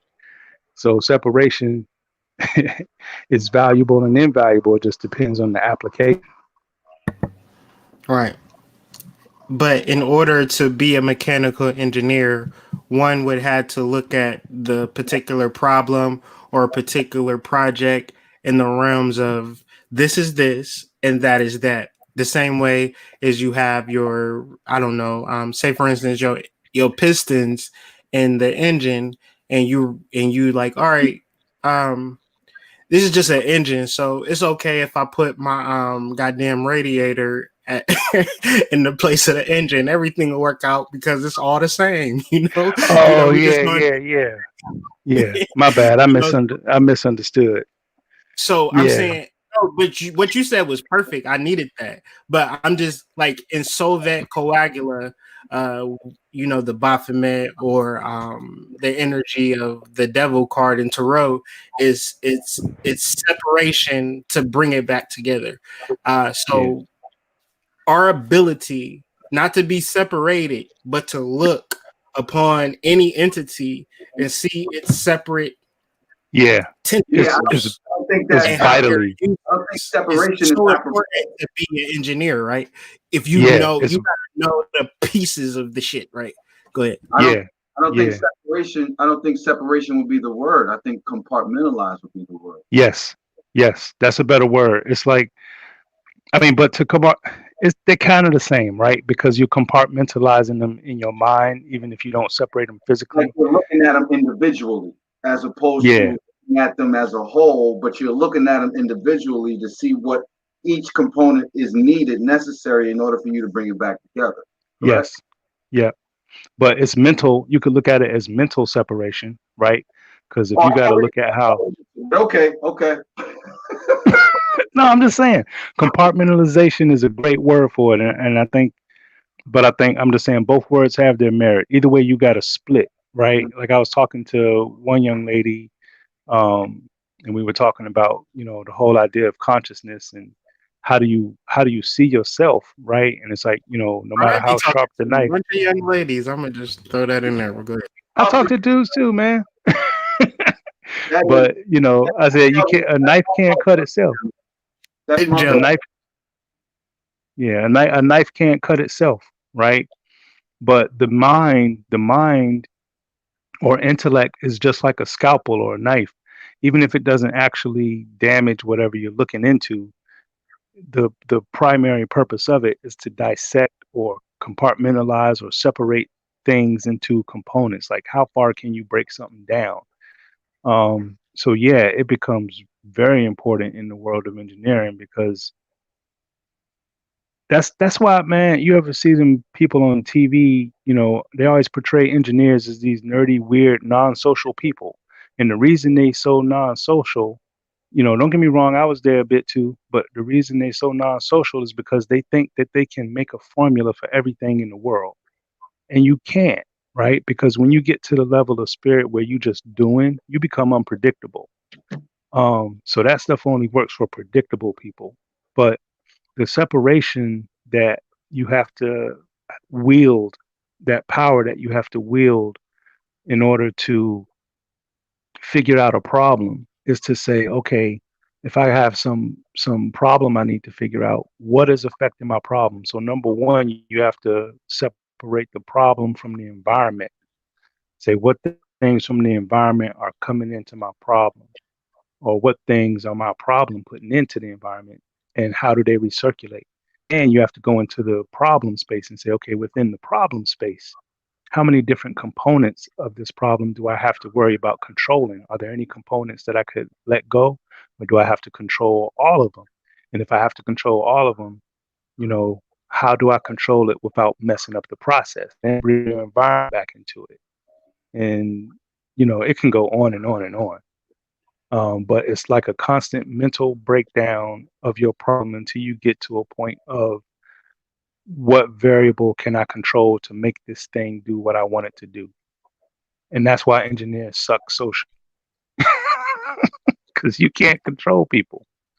Right. And that's what they, And they do try to social engineer, but how do they social engineer? By separating people into particular groups. Right. yep, yep. So, And figuring out it's a what are the thing that they controls, what are try. the triggers. Yeah. Y'all this word. Yeah, so in certain of a black neighborhood, you have a beauty supply store, a liquor store, a convenience store. You go up the street, you'll see a goddamn Yep. Panera Bread, a Starbucks, and you just like, damn, this Kroger got Yep. flowers in the front. They just got shit in the front of the store. You can't have that in a certain like the Lowe's be having the tractors out in the front. You throw that shit in the ghetto, niggas will be riding off the parking lot like shit. It was in the parking lot.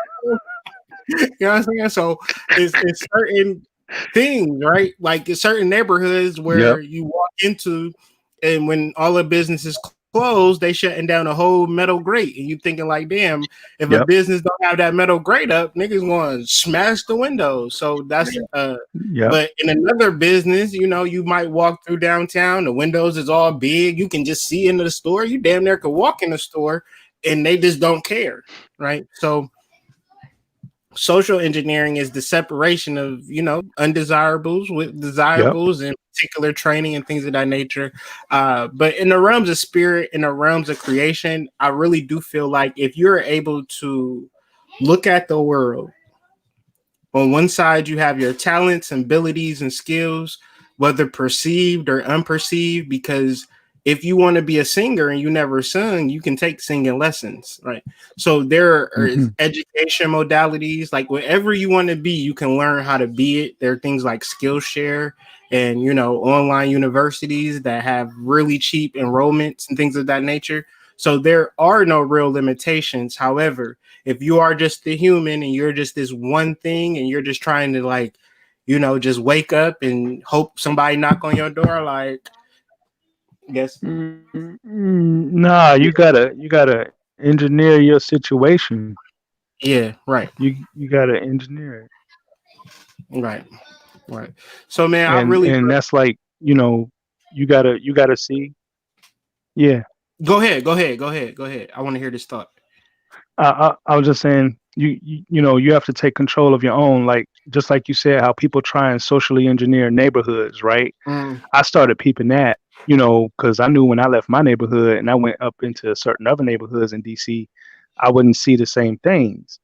And I was like, okay, there's a liquor store, church, liquor store, church, liquor store, church, and corner market, and then I get into certain other neighborhoods, and it's like house, and then a small mall, or a nice boutique, and then other neighborhoods you Panera got a whole bread. shopping center, and I'm like, okay, so I see the game, Hmm.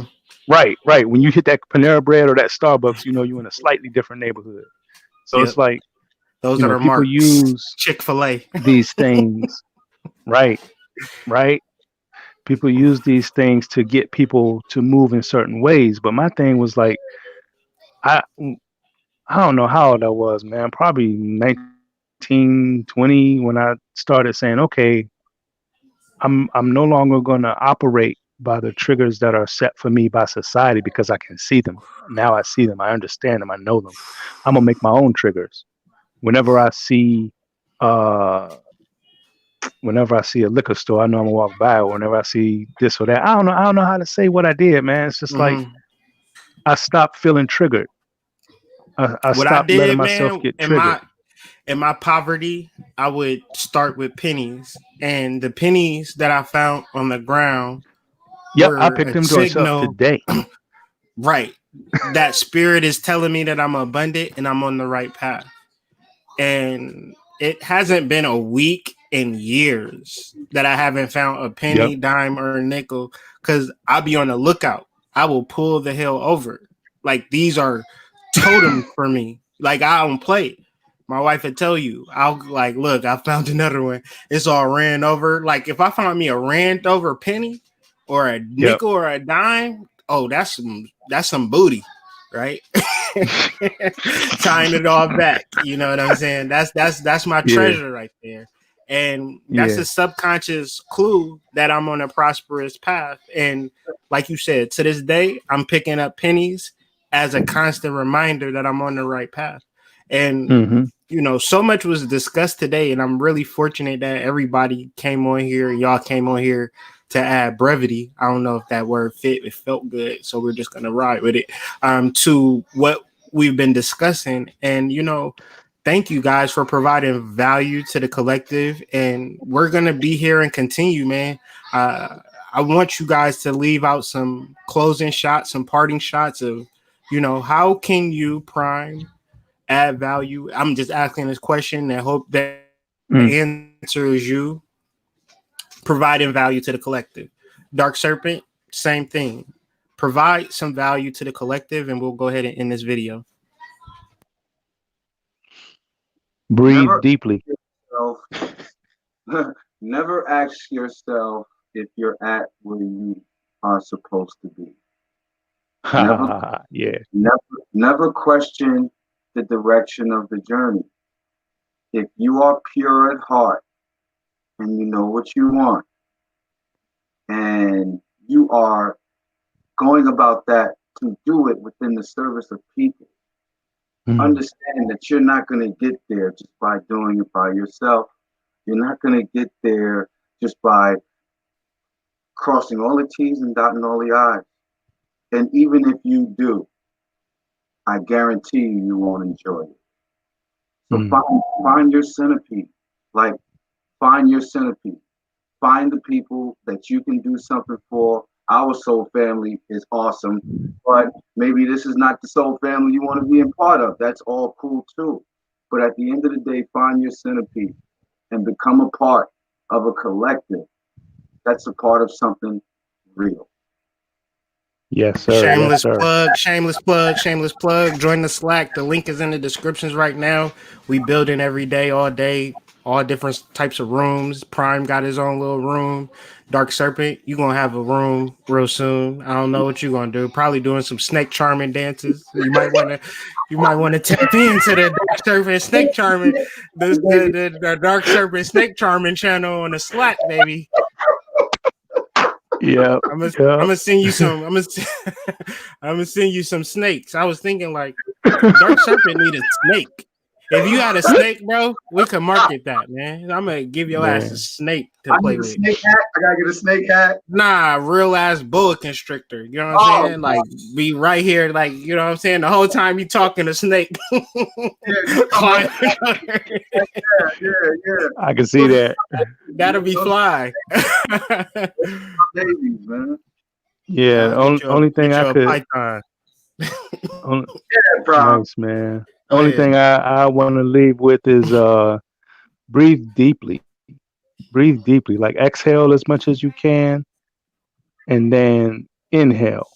Like I've been working on holding my breath more, and finding that helps a lot. Look up the mammal dive response. We're all capable of it. You practice holding your breath, it'll give you greater breath breathing capacity, as well as just breathing out a lot. And the only other thing I would say is just, to add on to what Dark Serpent said, don't be trying to find your collective to rule your collective. When you find your collective, it's about Oh coming my to a goodness place without gracious! ego. Wow, that was so deep. That was so fucking deep. Are you being I funny? apologize. No, that was No, deep as no. shit because a lot of people want to have a whole bunch of people so they can reign over them and be like, "Hey, everybody, I'm Yeah, the big dog, boss hog. Right. Let me flex a little bit," type of shit, and that's just so pervasive. And you just saying that little sentence, just blew me away. But go ahead, man. Word. Yeah, that's it. And because everybody has a story, everybody got something to teach. Like all my capoeira students, I learned from them, and it's like they couldn't believe me when I said I want them to be better than me. But that's what my teacher told me, and it freaked me out when he said that. I'm like, what? Where's your ego? But when he told me that, it stuck with me, and I was like, yeah, okay, that's the place to teach from. You teach somebody so that you can see what they can take with your techniques and turn it into something better. You teach to set a seed. You don't teach to create the flower or the tree or whatever. You just planting the seed, or you helping somebody plant their own seed. But and then you let it go. Then you let it go. Ego is trying to control. and if I add anything to Word. that, say, if I add anything to that, I'll just say, those people that need to be in charge and tell people what to do, those are the weakest people in the world. So think about that the next time Hmm. you want to tell somebody what to do. Now I'm gonna get off here and tell my daughter what to do. Say no, that's right. She be telling me what to do. Spiritual competition, part 4. Yeah, man, we're gonna tap out. we're gonna tap out on that note. Thank you guys for joining me. I'm gonna try to do these more regularly if space and time allows. But thank you guys, and be sure to check us out on hoodmystic.com. Schedule a live class, and can deal with us 3 stooges in a professional educational atmosphere. I promise you, during the class we be on our best behavior. So don't take these these little powwows to be indicative of how the class will go. Much more structure. We have a very powerful individual on the. One of my greatest. We done woke up Chicago. We done did so, guys. Hold on. Bow down. I gotta get off. We are not worthy. The glow. It's too much light. Yeah, let me cut off my mic. Oh my goodness. I'm so honored. Hold on, let me mute. I'm a mute. I can see the aura. I'm muting. I'm not saying anything. What did we do? What did we do to deserve your presence?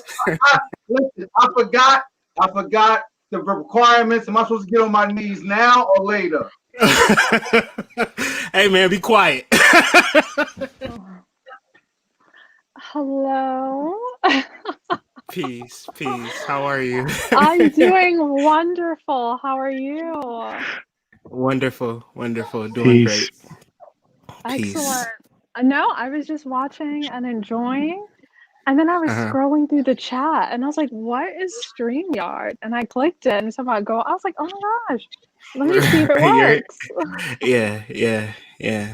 Yep, it's you here now. So help us in the realms of being competitive over being creative. I'm just here to listen at this point. Yes, well, to be honest, the discussion really inspired me. And I find that when we have discussions like this, it's usually because we're all going through it or experiencing it in some way, shape, or form. And so this is something I've been experiencing, really stepping into my true creativity. Because usually you're like, oh, I'm going to go on Pinterest or I'm going to see what so and so is doing. I'm going to use that to inspire me.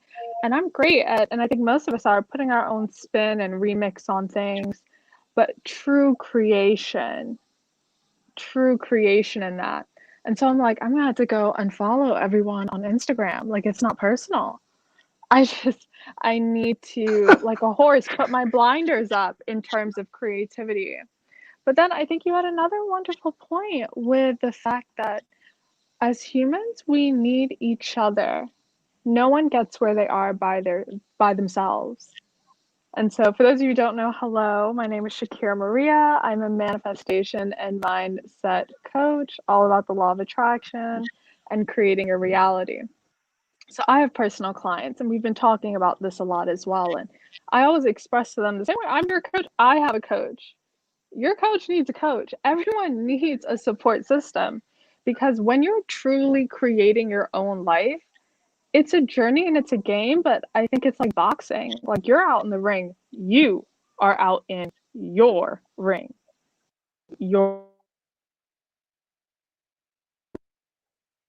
Wow. I don't know. Powerful. You back? We're here. I don't know. You're going in and out. You muted. You may have muted yourself somehow, some way. Here you go. You back? Now we can hear. We should be able to hear you.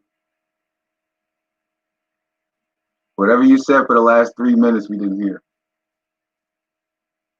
We did not hear it. Can you hear anything now? No, there's nothing. 1 second.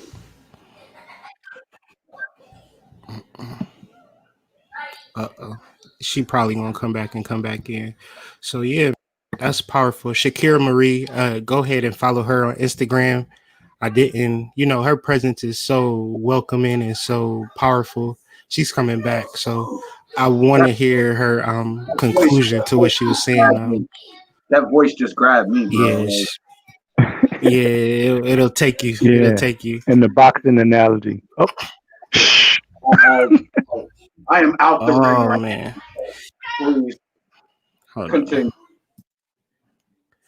So for some reason we're not getting any vocals. So we'll set something up. I got to talk to you anyway, Shakira, on the flip side, and we'll schedule something because I feel like at least my subscribers in my group needs to hear from you. So we'll tap in and schedule something and talk later. But I'm gonna end this broadcast for now. I want to thank everybody for joining me, and catch us on the flip side, hoodmystic.com, hoodmystic@gmail.com, and peace to the family.